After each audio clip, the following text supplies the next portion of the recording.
हाँ जी, तो ये है जन्म पत्रिका। जन्म पत्रिका क्या है ये मैंने आपको बता दिया है कि पूर्वी क्षितिज पर वह चक्कर में हमारे तारामंडल में आकाश में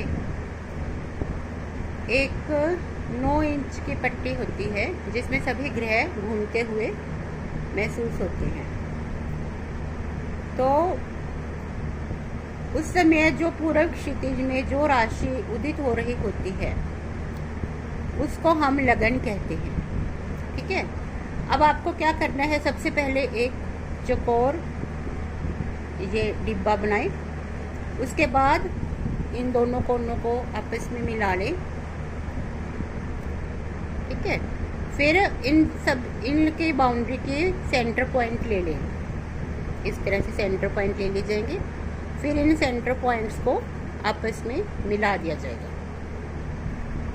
ठीक, तो इस तरह आपका ये चार्ट बनकर तैयार हो जाएगा। ये उत्तरी भारतीय पद्धति के अनुसार है।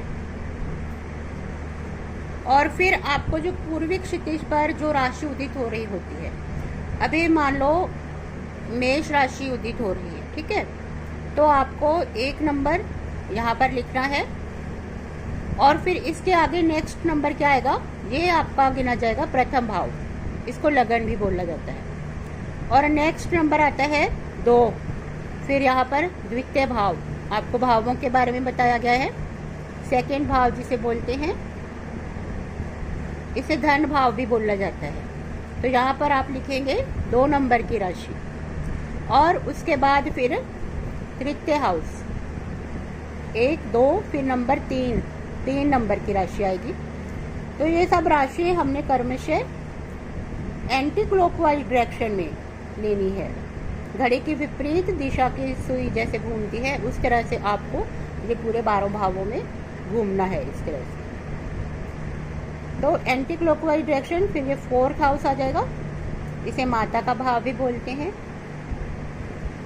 सुख का भाव कहते हैं इसको। वाहन, भूमि, सब सुख इससे पता चलते हैं और इसमें एजुकेशन भी पता चलती है। और फिर आता है 5 नंबर पंचम भाव, पुत्र भाव भी कहा जाता है इसको।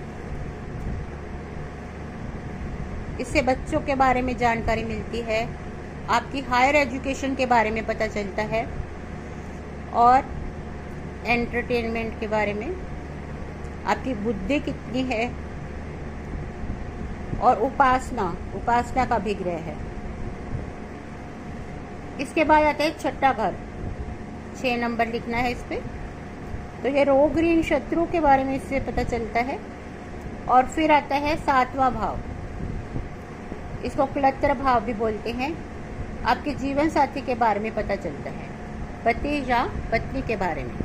और फिर आता है 8वां भाव, आजू भाव बोलते हैं, इससे व्यक्ति की आजू के बारे में पता चलता है, गूढ़ विद्या के बारे में पता चलता है, गड़ा हुआ खजाना और इंश्योरेंस कंपनी से जो धन प्राप्त होता है उसके बारे में पता चलता है। फिर यहाँ पर लिखना है 9 नंबर, ये आ जाएगा भाग्य हाउस।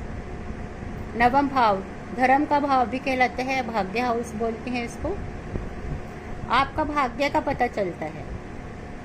और फिर आता है 10 नंबर 10th भाव, दशम भाव, ये आपका कर्म का भाव है, इससे व्यवसाय से का पता चलता है, आपका बिजनेस क्या है। और ये पिता का भी भाव है, पिता के बारे में जानकारी मिलती है, राज्य का भाव है। और फिर आ जाता है 11th भाव, आय भाव जिसे बोलते हैं, ये आपका इनकम हाउस होता है, इससे बड़े भाई के बारे में पता चलता है। और अंगों में कान इसे बोलते हैं। तो यहाँ 11 नंबर की राशि आ जाएगी। और फिर आता है 12th भाव, या 12 लिखना है, तो ये है व्यय भाव, इससे आपके खर्चे के बारे में पता चलता है, मोक्ष का भी ये घर है। और विदेश यात्रा, हॉस्पिटल, जेल आदि, इन सब के बारे में इस 12th हाउस से पता चलता है। ठीक है, तो इस तरह अपनी ये लगन चार्ट हो गया है। आप इसको पूरी से स्टडी करें। फिर इसके बाद हम ग्रहों को, इसमें ये लगन राशि लिखने के बाद फिर इसमें ग्रहों को लिखते हैं। जो जो ग्रह, पूरे 9 ग्रह होते हैं, तो फिर हम उसमें ये भरेंगे। ये अपन आपको नेक्स्ट सिखाएंगे।